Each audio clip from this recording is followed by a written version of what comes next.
Hi hello ನಮಸ್ಕಾರ friends, welcome back to my YouTube channel according to Arun. ನಮಸ್ಕಾರ ಸ್ನೇಹಿತರೆ, ಕರ್ನಾಟಕದ ಇತಿಹಾಸದಲ್ಲಿ ಒಂದು ಚಿನ್ನದ ಅಧ್ಯಾಯ ಇದೆ. ಕಲ್ಲಿನಲ್ಲೇ ಕಾವ್ಯ ಬರೆದಂತಹ ಶಿಲ್ಪಗಳ ದೇಶ ಇದು. ಸಾಮಾನ್ಯ ದೇವಸ್ಥಾನ ಅಲ್ಲ, ಇದು ಶಿಲ್ಪಕಲೆಯ ಸಾಮ್ರಾಜ್ಯ. ಇದು ಹಳೇಬೀಡು ಹೊಯ್ಸಳೇಶ್ವರ ದೇವಸ್ಥಾನ. ಈ ಪ್ರದೇಶ ಹೊಯ್ಸಳ ಸಾಮ್ರಾಜ್ಯದ ರಾಜಧಾನಿಯಾಗಿತ್ತು.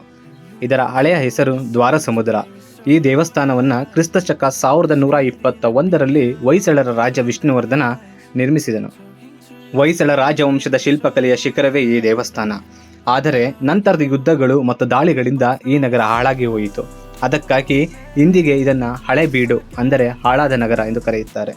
ಈ ದೇವಸ್ಥಾನದ ವಿಶೇಷತೆ ಎಂದರೆ ಇದು ಸಾಮಾನ್ಯ ಕಲ್ಲಿನಿಂದ ಮಾಡಿಲ್ಲ. ಇಲ್ಲಿ ಬಳಸಿರುವ ಕಲ್ಲು ಸೋಪ್ ಸ್ಟೋನ್. ಇದು ಮೃದುವಾಗಿರುತ್ತದೆ. ಅದರಿಂದ ಶಿಲ್ಪಗಳು ಅತಿ ಸೂಕ್ಷ್ಮವಾದ ಶಿಲ್ಪಗಳನ್ನು ಮಾಡಬಹುದು. ಇಲ್ಲಿ ನೋಡಿದ್ರೆ ಒಂದು ಕಲ್ಲಿನ ಮೇಲೆ ರಾಮಾಯಣ, ಮಹಾಭಾರತ, ಪುರಾಣಗಳ ಕಥೆಗಳು ಸಿನಿಮಾ ರೀಲಿನಂತೆ ಕೆತ್ತಲಾಗಿದೆ. ಈ ದೇವಸ್ಥಾನದಲ್ಲಿ 2 ದೊಡ್ಡ ನಂದಿ ಮೂರ್ತಿಗಳು ಇವೆ. ಇವು ಶಿವನ ವಾಹನವಾದ ನಂದಿಯನ್ನು ಪ್ರತಿನಿಧಿಸುತ್ತವೆ. ಇಲ್ಲಿ ಸುಮಾರು 240ಕ್ಕೂ ಹೆಚ್ಚು ದೇವರುಗಳ ಶಿಲ್ಪಗಳು ಇವೆ. ಪ್ರತಿ ಗೋಡೆ ಒಂದು ಕಥೆ ಹೇಳುತ್ತದೆ. ಇಲ್ಲಿ ಕಾಣುವ ದೇವತೆಗಳು ಶಿವ, ವಿಷ್ಣು, ನರಸಿಂಹ, ದುರ್ಗಾ, ಗಣಪತಿ. ಪ್ರತಿ ಶಿಲ್ಪದ ಡೀಟೇಲ್ ನೋಡಿದ್ರೆ ಆ ಕಾಲದ ಶಿಲ್ಪಗಳ ಪ್ರತಿಭೆ ನೋಡಿ ನಿಜವಾಗಿಯೂ ಆಶ್ಚರ್ಯವಾಗುತ್ತದೆ. ನಂದಿಯ ಕತ್ತಿನ ಮೇಲೆ ಇರುವ ಹಾರಗಳು, ಅಲಂಕಾರಗಳು, ಬಳ್ಳಿಗಳು ಇವೆಲ್ಲವೂ ಅಷ್ಟು ಸೂಕ್ಷ್ಮವಾಗಿ ಮಾಡಲಾಗಿದೆ. ಇದನ್ನು ನೋಡಿದರೆ ಇದು ಕಲ್ಲು ಅನ್ನೋದು ನಂಬಲು ಕಷ್ಟವಾಗುತ್ತದೆ. ಶೈವ ಧರ್ಮದಲ್ಲಿ ನಂದಿಗೆ ತುಂಬಾ ಮಹತ್ವ ಇದೆ.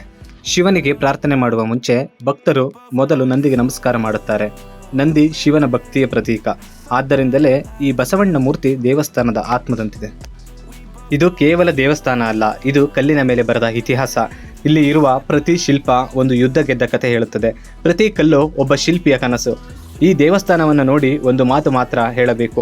ಆ ಕಾಲದಲ್ಲಿ ಯಂತ್ರ ಇರಲಿಲ್ಲ, ಆದರೆ ಕಲೆಯೇ ಯಂತ್ರವಾಗಿತ್ತು. ಇದನ್ನು ಕಟ್ಟಿದ ಶಿಲ್ಪಿಗಳು ಕೇವಲ ಕಲಾವಿದರು ಅಲ್ಲ, ಅವರು ಇತಿಹಾಸದ ಇಂಜಿನಿಯರ್ಗಳು. ಆದರೆ ಈ ಸುಂದರ ನಗರ ಯುದ್ಧಗಳಿಂದ ತಪ್ಪಿಸಿಕೊಳ್ಳಲಿಲ್ಲ. 14ನೇ ಶತಮಾನದಲ್ಲಿ ದೆಹಲಿ ಸುಲ್ತಾನರ ಸೇನೆಗಳು ಈ ನಗರ ಮೇಲೆ ದಾಳಿ ಮಾಡಿದರು. ಅದರ ಪರಿಣಾಮ ನಗರ ಹಾಳಾಗಿ ಹೋಯಿತು.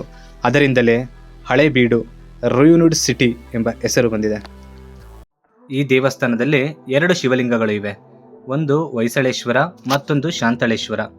ಹಳೇಬೀಡು ಹಾಗೂ ಚನ್ನಕೇಶವ ದೇವಸ್ಥಾನಗಳು ವಿಶ್ವದ ಅತ್ಯಂತ ಮಹತ್ವದ ಶಿಲ್ಪಕಲಾ ಸ್ಮಾರಕಗಳಲ್ಲಿ ಸೇರಿವೆ ಮತ್ತು ಯುನೆಸ್ಕೋ ವಿಶ್ವ ಪರಂಪರೆ ಪಟ್ಟಿಗೆ ಸೇರಿಸಲಾಗಿದೆ. ಸ್ನೇಹಿತರೆ, 1000 ವರ್ಷ ಕಳೆದರೂ ಈ ದೇವಸ್ಥಾನ ಇನ್ನೂ ನಿಂತಿದೆ. ಇದು ಕೇವಲ ಕಲ್ಲಿನ ಕಟ್ಟಡ ಅಲ್ಲ, ಇದು ಕರ್ನಾಟಕದ ಗೌರವ. ಇದನ್ನು ನೋಡಿದಾಗ ಒಂದು ಮಾತು ಮಾತ್ರ ಮನಸ್ಸಿಗೆ ಬರುತ್ತದೆ. ಕಲ್ಲು ಕೂಡ ಮಾತನಾಡುತ್ತೆ, ಆದರೆ ಅದನ್ನು ಕೇಳೋ ಹೃದಯ ಇರಬೇಕು. ವಿಡಿಯೋ ಇಷ್ಟ ಆದರೆ ಲೈಕ್, ಶೇರ್ ಮತ್ತು ಸಬ್ಸ್ಕ್ರೈಬ್ ಮಾಡಿ. ಮತ್ತೊಂದು ಪ್ರಯಾಣದಲ್ಲಿ ಭೇಟಿಯಾಗೋಣ. ಅಲ್ಲಿವರೆಗೂ ಧನ್ಯವಾದಗಳು.